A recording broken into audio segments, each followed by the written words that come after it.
Coming up, special edition of the podcast today, my exclusive interview with the man known as son of Hamas, Mosab Hassan Yousef, an interview from Jerusalem. And hey, if you're watching on YouTube, X, or Rumble, listening on Apple or Spotify, please subscribe to my channel. This is the Dinesh D'Souza podcast.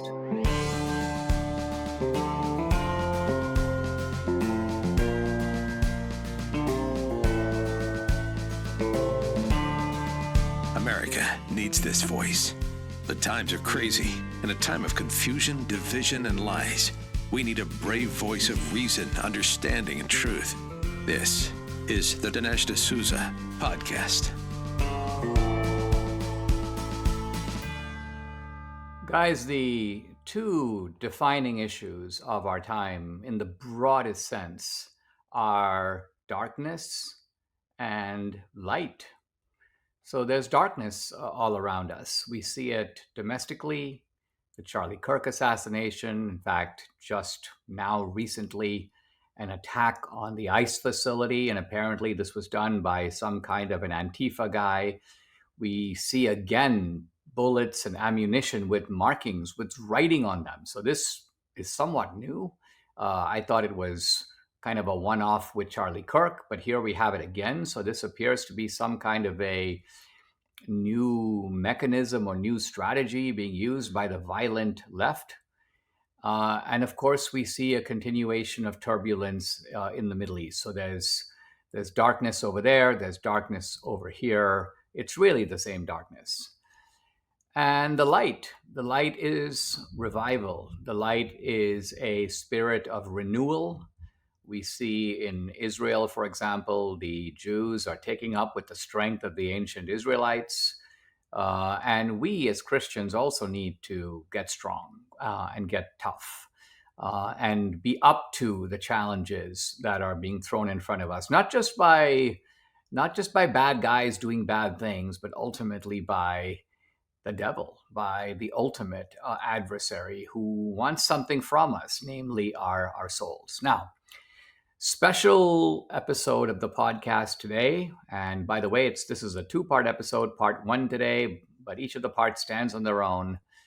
A conversation with a remarkable man, Mosab Hassan Yousef, also known as son of Hamas. That was the book he wrote of that title. He is the oldest son of Sheikh Hassan, one of the core founders of Hamas.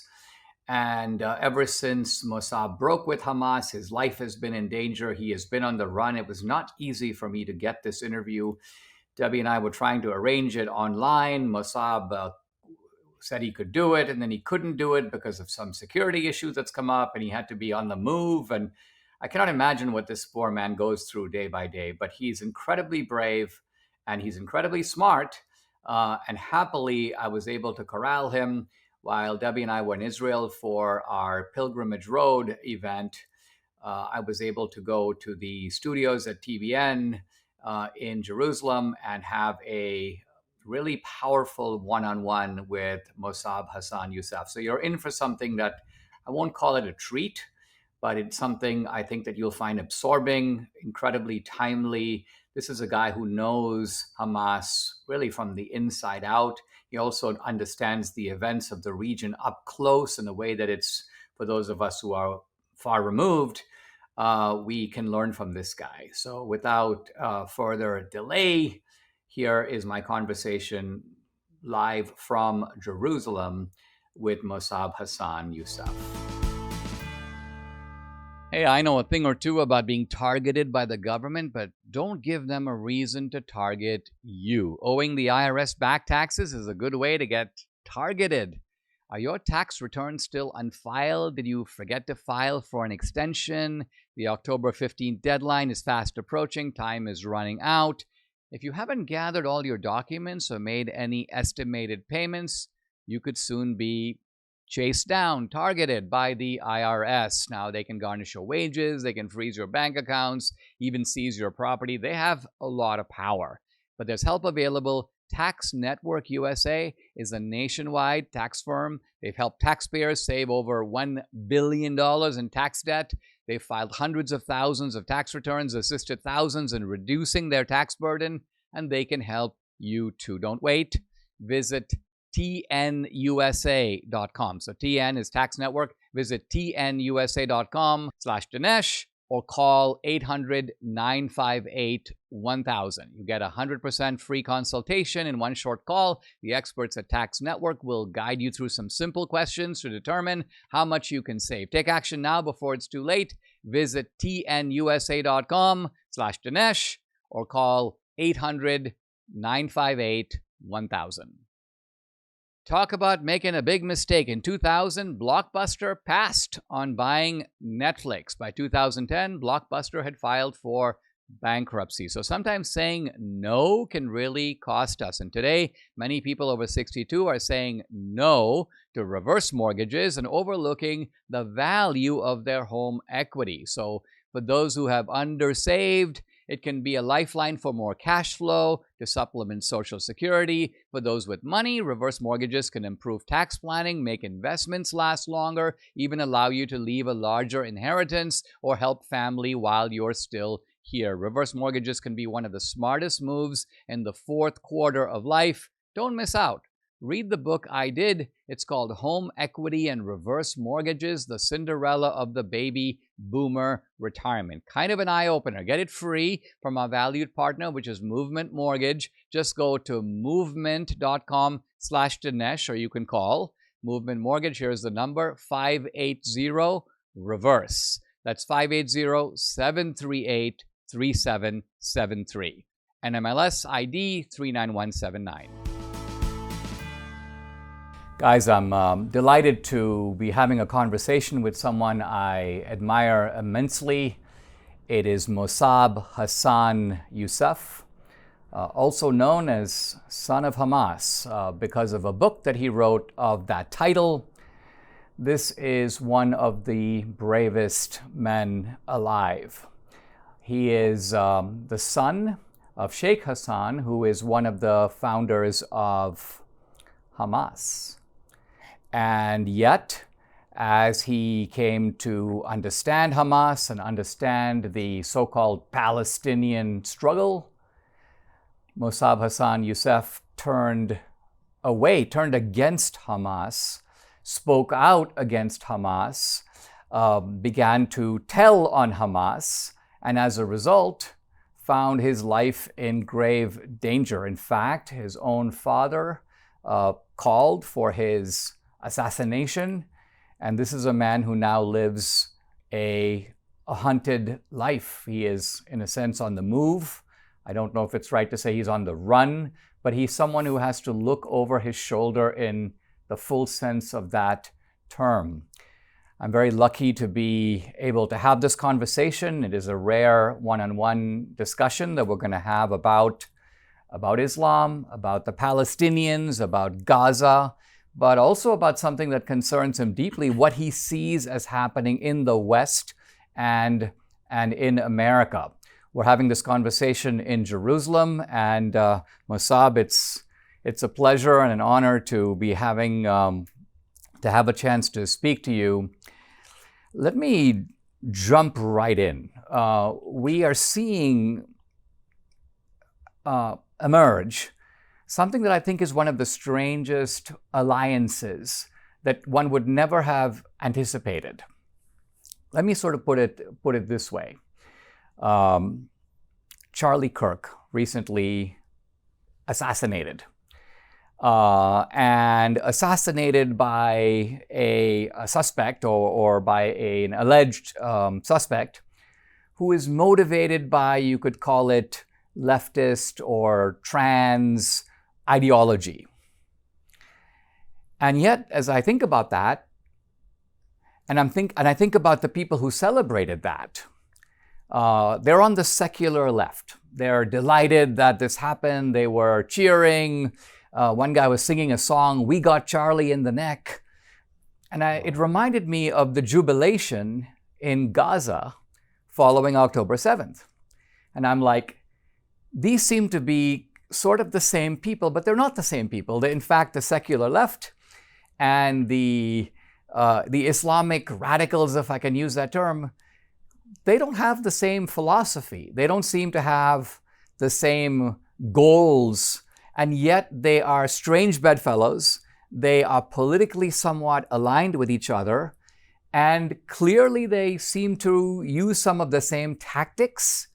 How would you account for this very bizarre alliance between the secular left in the West and radical Muslims? Well, first of all, thank you for having me on the show. I appreciate it. It all comes down to one word: radicalization, indoctrination, extremism.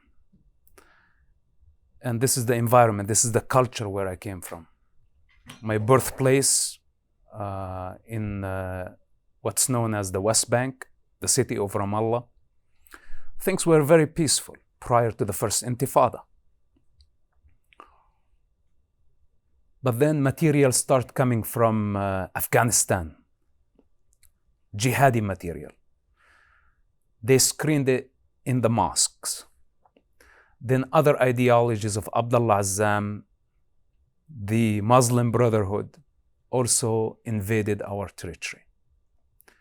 But that was not it, because also communists had their own agendas and their own followers. It became the public front for liberating Palestine. So jihadists and communists, two opposing forces. What brings them together? A common enemy, which is in our case was Israel.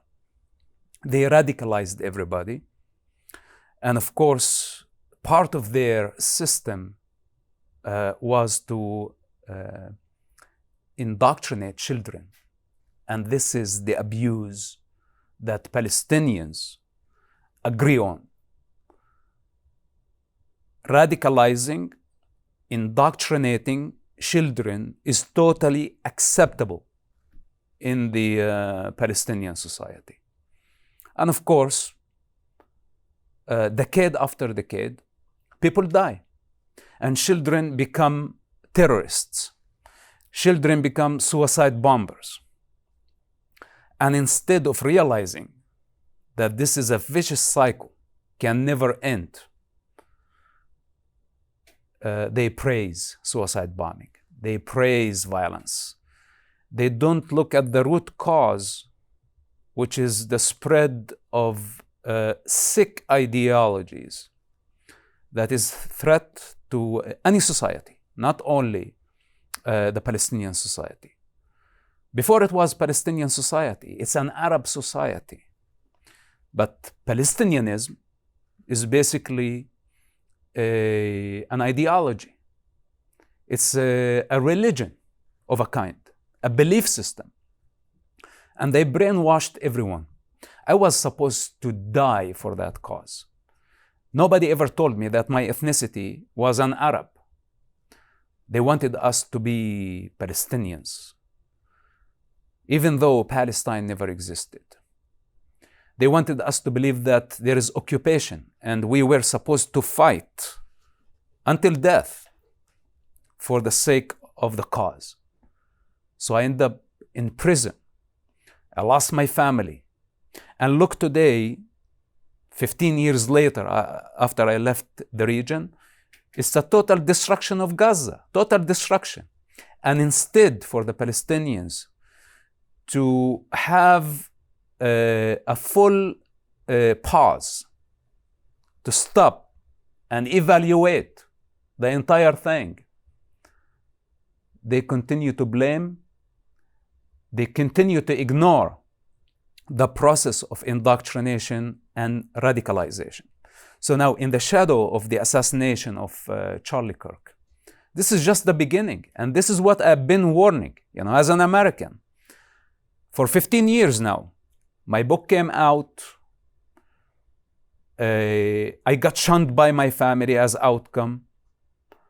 I was not seeking fame. I left all my security, fame, honor, power behind in the Middle East, and I moved to the United States for one thing, my freedom. And when I expressed myself to say this is the reality of Hamas, the mainstream media immediately canceled me because I criticized Islam. And that was the taboo, and is still the taboo today. They tried everything within their ability to silence me. And here we go. Now America is becoming vulnerable to the Hamas, Palestinian, communist, jihadi, Islamist ideologies flooding social media from China, from Russia, from North Korea, from the devil. Only God knows. 30% of the social media activity is run by state-sponsored bots that flood the internet, and people start believing that it's reality because many people are agreeing. But they don't realize that this is all computerized stuff. And now humans adapted the lie, the indoctrination, the false narrative, the victim narrative, most importantly. Even though I made it very clear over the years that the victim mentality is a very dangerous virus, and it's against the American spirit that depends on resilience. These people want everybody to become a victim. They don't people to fight the good fight for freedom. And now they are criminalizing everybody who speaks against it. We are aware of the tragedy of Gaza. We are aware that children are dying. We are aware of the bloodshed. But how does it originate? They don't want to accept. They are in total denial. And this is the outcome. When you bring such a victim narrative to the United States, in a generation that's totally confused and swayed by social media, that they don't know, and they don't have the power to discern false from true. Now, the reality that America or the new generation has been indoctrinated of ideologies that goes against the American spirit and the American values should not surprise anybody, and that more people would act on it and begin to use violence is a certain thing. This is just the beginning. And by the way, from the beginning of the war, I told, don't invite Palestinianism into the United States. It's a black hole. But nobody is listening. And sooner or later, we are going to deal with some deadly consequences. Mosab, you've said so many things. I'm going to put this in slow motion because I'm going to slightly restate what you just said in my own words to see if I'm capturing it correctly.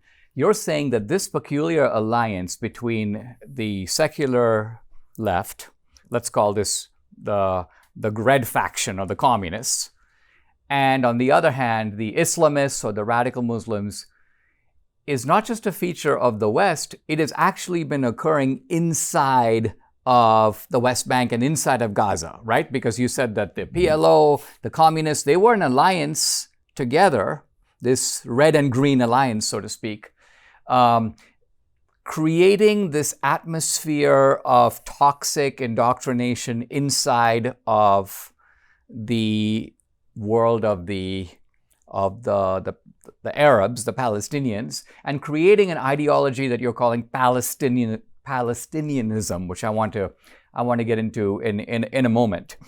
And then you're saying that this destructive combination that is destroying Gaza is being imported into the West and into America. And you're saying that if it is not stopped and checked, it will destroy America. It wants to replace America. China and Russia, they're very clear about their goals of changing the world order. Unfortunately, communists, or let's say communism, which is considered, according to the CIA, the red danger, and Islamism, which is considered the green danger, these two dangers are opposing forces, first of all, to each other, then opposing forces to the capital model. Putin and Xi, they are determined to put the United States in the back seat. Today, they take advantage of the Palestinian trigger. Palestine is only a device. It's the Trojan horse. And they have been paddling the flames of conflict to sabotage America, to divide America. They don't want America to lead. And they cannot have a much more destructive device than Palestine, even though Palestine is non-existential. It's a replacement. So this is the big game that most people are not paying attention to, but 10 years of counterterrorism experience as part of the Israeli intelligence is the biggest school of my life. And also my knowledge of the intelligence briefings that coming from NATO, coming from Europe, coming from the United States. Governments are aware of this danger. It's not a secret. But they don't know how to counter it. And this is what I said, social media and AI is allowing them to transcend the political and cultural barriers, to indoctrinate spoiled kids who don't know better, and to recruit armies. Now the problem with with desperate social media wannabes who feed on the likes of money. And these people built empires out of these confused people. And they are not retreating. Even though you bring them the truths, the facts, they are just made up their mind on a certain truth that they don't want anyone to challenge it. And when we come to them and say, you have been working to push agendas that are very dangerous, that is targeting the American social fabric, the American security, the American spirit. The country is divided, and they just want to go on as long as they are making a career out of the tragedy of Gaza. They don't want to stop. Have you been surprised, Mosab, that we have seen this phenomenon that you're describing, which is the exploitation of Palestinianism, of Gaza? We sort of expected it to come from the left, because the vocabulary of colonialism, the vocabulary of America is evil, America is participating or backing genocide, this goes back 50 years. We've heard it before, we're hearing it now. But we are also seeing this strange phenomenon from social media figures on the right, who are also feeding this beast.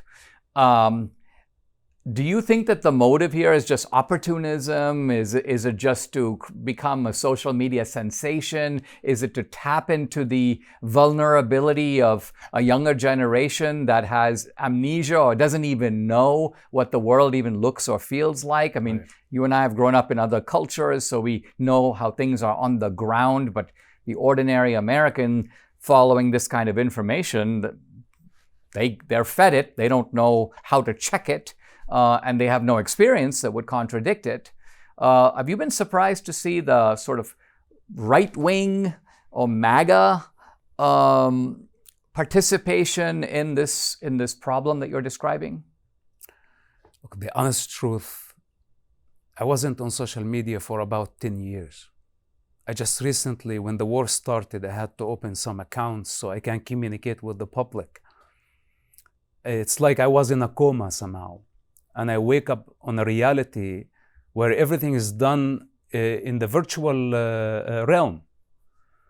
And of course, not only opportunists, there are also wolves among the sheep.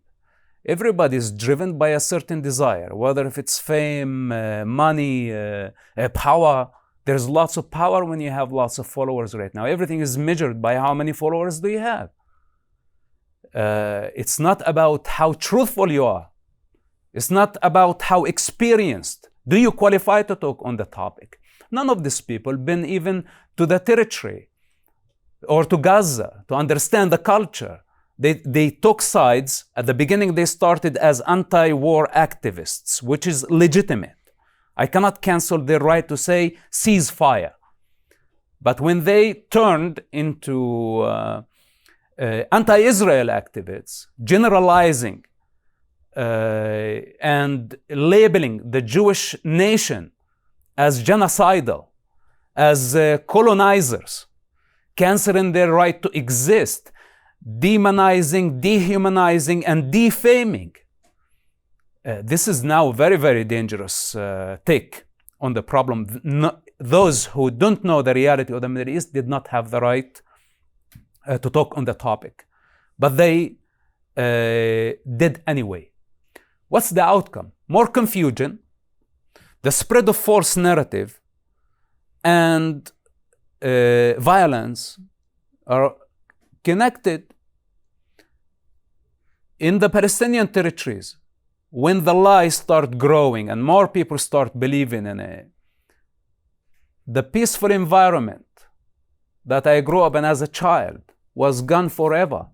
The moment they start saying globalize the intifada, the moment Abdullah Azzam and the other Muslim Brotherhood jihadists brought their ideology, it became bloodbath, mass shootings, assassinations, chaos. They sabotaged economy, education, and within no time, suicide bombing. More than 100 suicide bombing during the second intifada. This is what Palestinians did, and this was way before October 7. So, false narrative, victimhood, very dangerous constructs. And this is the very foundation of Palestinianism and Palestine. So here's a big one. MyPillow is excited to announce they're having their biggest 3-in-1 sale ever with a limited edition product, a back-in-stock special, and a closeout deal you won't find anywhere else. MyPillow bed sheets, only $29.88. Any color, any style, any size, even kings. Regularly priced at $119.98 and now only $29.88. Once they're gone, they're gone. So grab them now. My towels, finally back in stock, but not for long. Get a 6-piece My Towel set. The whole set, regular price, $69.98. Now only $39.98. And for the first and only time, get the limited edition premium My Pillows made with Giza cotton and a designer gusset. It's queen size, $17.98. Kings, only $19.98. Also for a limited time, when you order over $100, you're going to get free shipping plus $100 in free digital gifts. So go to mypillow.com or you can call 800-876-0227. That's 800-876-0227. Use promo code Dinesh for the best offers ever. Quantities are limited, so order now. Go to mypillow.com and don't forget the promo code. It's DINESH, Dinesh.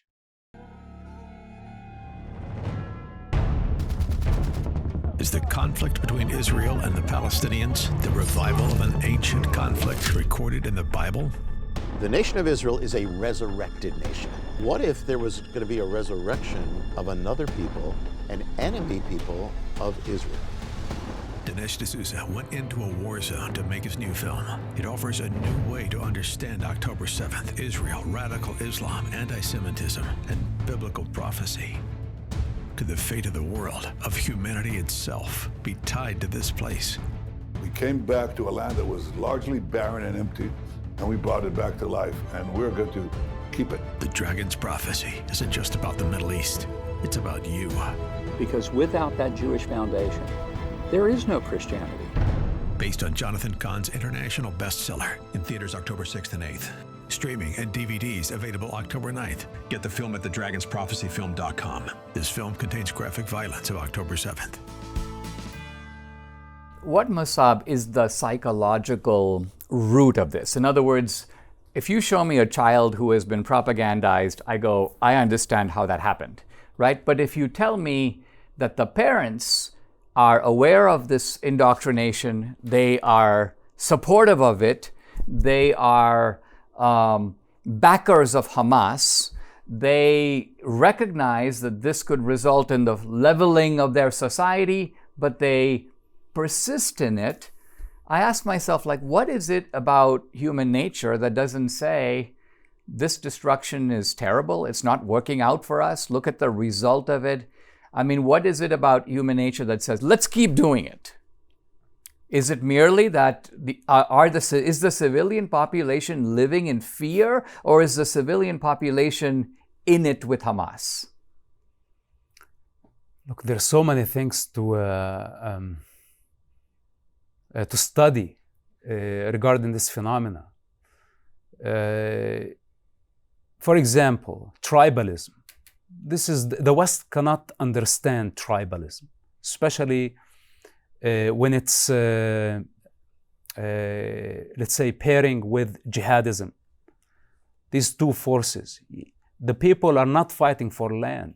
The Hamas, the Palestinians, when they are driven by tribal vengeance, they are looking for revenge. They just want to inflict the maximum pain on their opponents. This mentality is not known in the West. Maybe at some point they will be behaving that way and burnt by the same fire. And this is why when we say those who lived in the conflict and express their experience, I'm not the only one. We are not many, but at least we reflect and project both cultures. I spent half of my life among what's so-called Palestinians, which is nothing but a false identity, and half of my life among the Jewish people. It's a very unique position. And I'm not posing as I'm the only one who qualified to talk on this, but I'm trying to navigate my way against so many currents of opportunists who are trying basically to just push their agendas driven by selfish desire and not knowing that this is how children die. They want to justify October 7 as an act of resistance. And we tell them, no, this is the barbarism of the 7th century. Just look at what's happened in Syria recently against the Druze, for example. Same scenarios, barbarism, burning people alive, killing women, raping, kidnapping. In 7th century mentality, tribes used to fight for 100 years until they annihilate their enemy or get annihilated. It's a culture. Do you think...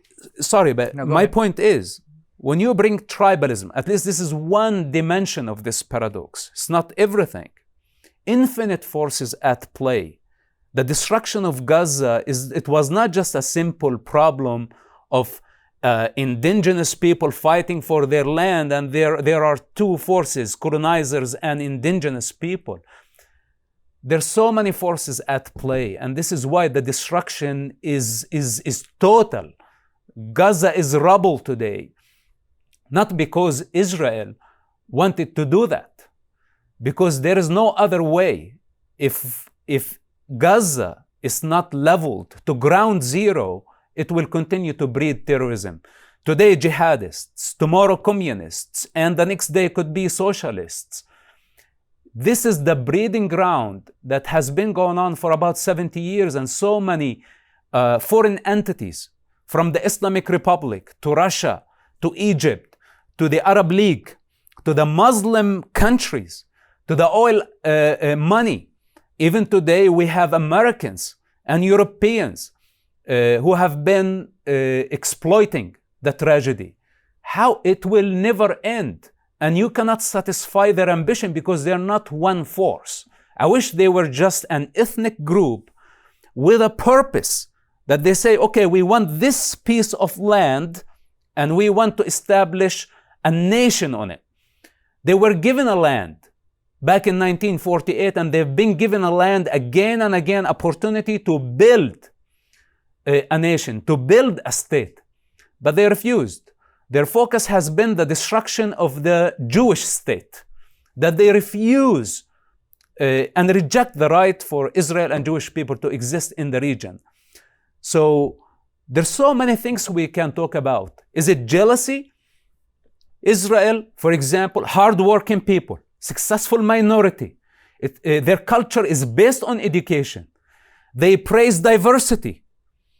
They are driven by life, while the other society is jealous. They're given the best part of the land, for your information, the best part of the land, and they failed to develop it.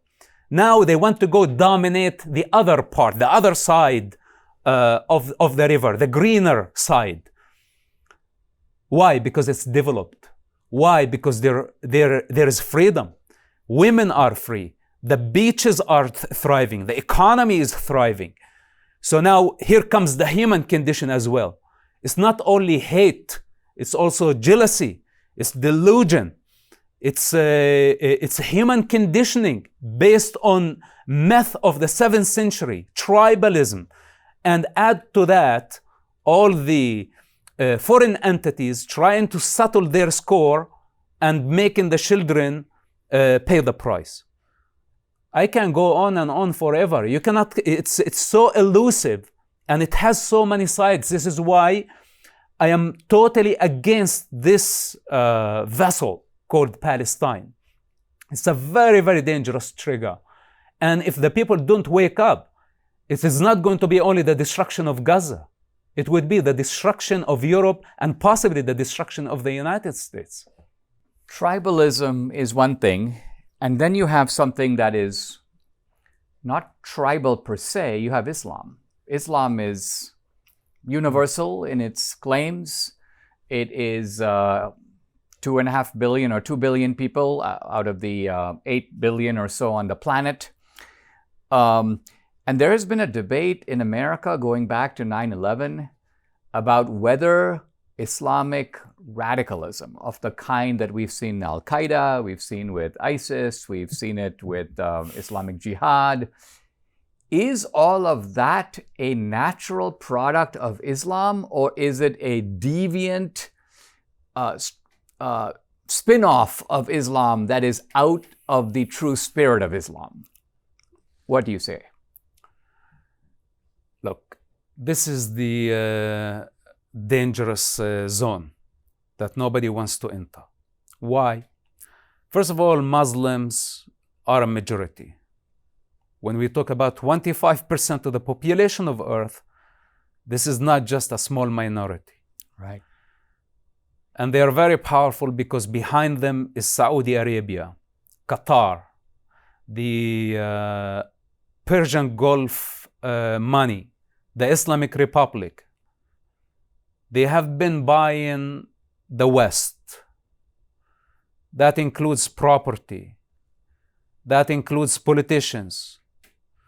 When a small country like Qatar, but very wealthy, owns 10% of the French bonds or trust, do you want to convince me that they don't have influence when it comes to the French politics? And they pose as a moderate Muslim country, while basically they are sponsoring Hamas, spreading the Muslim Brotherhood ideology, and selling the West through their Al Jazeera a peaceful version of Islam that does not exist. Let's say the vast majority of Muslims, they don't agree with the Islamic barbarism. And when I say barbarism, why? Because in Quran, and this is the highest authority in Islam, it's the word of Allah, and it functions as legislation. This is what inspires jihadists. Jihadists did not misinterpret Islam. They understand Islam completely. So the vast majority of Muslims identify with something that they completely oppose because it's basically their birth identity. But it's a religious identity, just like Palestinianism. It's not an ethnicity. It's not a race. And because of this financial influence in the West of Arab oil money, they silenced everybody. Anybody who tried to criticize Islam, they get canceled. For example, it was part of my work after I published my books to go on campuses and speak to the students based on my first-hand experience. And I didn't know why I was canceled from campuses. Today, we realize that Qatar, Saudi Arabia, and other oil Arab countries and Muslim countries control campuses because they are big donors. And how to bring someone who actually broke free from Islam on campus to criticize Islam? Then they would piss off their donors. And now they compromise the truth. Instead of educational institutions, how many people came out of Islam and lost everything, put their life on the line? Instead of listening, I studied the Sharia, I studied the Quran, I grew up among Hamas and the Muslim Brotherhood, which are now functioning as a threat to civilization and to the global security. Are you kidding me that I did not qualify at least to have a podium or a platform to express my first-hand experience? What kind of universities would cancel me just because of my speech? And I did not mean to offend the Muslims. They labeled me immediately as Islamophobic, even though I was brought up in Islam.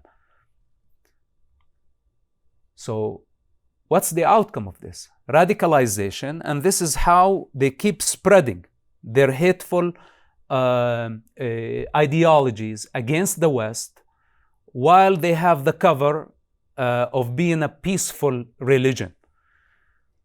I have a duty towards the Muslim people. And yes, I need to wake them up because they are drunk and deeply asleep. They are identifying with something that is not them. But everybody is trying to get along.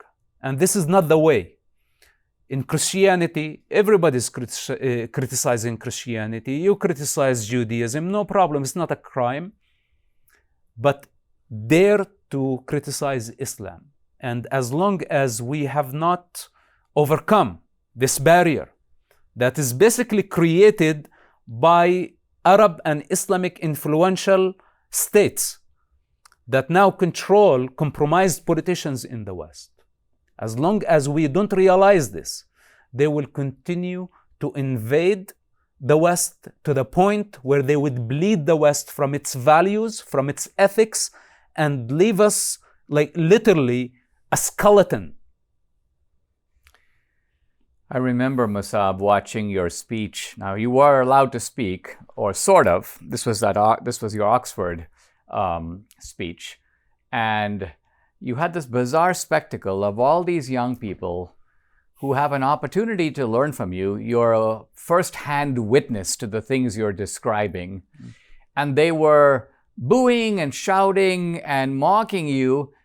And I was thinking, what is going through your head, as you look at this spectacle of these students on a prestigious university, but knowing nothing about the subject you were talking about, and yet their condescending, derisive laughter was essentially a statement of their supposed superiority on these topics. And I was thinking, I wonder what was going through your mind as you see this sorry spectacle. What was going through your mind? Look, this was not my first time I faced the mob or the crowd. Yeah. I've done it a lot since very, very young age. I used to jump on the table in the cafeteria in our college and confront everybody. It was of the same nature. And suddenly, when I went to Oxford, I prepared something. it was completely different than what I talked about. When I came there, I realized that there was Ramallah again, of the same mentality. Just so many victims, so many angry people, but they don't know why they are angry. They're not there to listen. They are there to insult us. There were just a handful of us. And we had against us hundreds of students actually students inside the chamber, but also we had a lot more outside who were like literally getting in our way, threatening our lives. And we did not have security. The college did not provide security. They did not have order. It was a mob. We didn't know who were those people, if they were students or something else. So how to expect from someone, handling such a mob? It's a mob. Nobody came there for truth. And under a life-threatening circumstances. It was very, very sad and shocking for me. But I needed to speak anyway, regardless of their intimidation. Sooner or later, they will have to drink from the same cup, these people. Now they are young, they are naive, they think that they have figured out the truth. They have no experience, but sooner or later, they're going to hit a dead end, or they're going to just realize the outcome of their creation, because civilization is not going to continue the same. If this is the elite, supposedly the future leaders, and this is how they're thinking already. I came from the depth of Hamas, and so many people in the Middle East want me dead to oppose their extremism, to oppose their violence. All I did, I said no to suicide bombing attacks that targeted civilians indiscriminately. And they said, this is treason. And they put a death sentence over my head. Today, in the West, so many people agreeing with this, and they have been parroting Hamas accusations and the Palestinian accusations. So if we want to crucify those who fought on behalf of humanity to save human lives, and we want to sentence them to death, or at least we want to validate such a verdict issued by a barbaric group like Hamas, this means that we have reached a rock bottom. There was no point at Oxford Union or any other college to actually rationalize with such mentality when they are pointing gun, validating literally a death sentence over my head. How can I rationalize with people like this? There is nothing to talk about. There is no room for dialogue. And the more you try to speak to them rationally, make yourself vulnerable, bring your first-hand experience, which is, in my case, is full of pain and bloodshed. They take advantage of your vulnerability. And this is what I don't like. Hence, I confront, because it's too late to convince anybody. The situation is boiling. Civilization at the verge of collapse. The world as we know it is coming to an end. And we are going full speed. And all these maniacs spreading dangerous indoctrination on a steroid. So what are you expecting from me, or what public expecting? I used to speak rational some 15 years ago, but nobody listened. And when I came after October 7, it was already too late, and Hamas took over. These people are very, very dangerous. Their ideology is very dangerous. And they have been working freely to radicalize the West. Europe is at the verge of collapse. It has been invaded. An invasion doesn't mean necessarily armies invading. And when I say the collapse doesn't mean necessarily an attack or terrorist attack on the American or European soil. I'm afraid of a civil war which would lead to implosion, where everything is going to collapse. At that time, you will not find Oxford, you will not find colleges, possibly we would be rattled by famines and violence and drought and disease. Because the very foundations of the Western civilization is liberty, freedom, and all the ethics that keeps the West thriving. And now they are emptying it from its essence and replacing it with Middle Eastern jihadi ideology. Wow, as you can see, guys, Mosab Hassan Yousef is quite something. For me, his combination of knowledge and sincerity and passion, all of course backed up by his amazing story, makes him an incredibly credible witness and source. And we're not done. This is part one that you've just watched or heard. And part two, more of the same. We go into a bunch of new and interesting issues. It all weaves together, all coming up tomorrow. So buckle up and stay tuned. Subscribe to the Dinesh D'Souza podcast on Apple, Google, and Spotify, or watch on Rumble, YouTube, and SalemNow.com.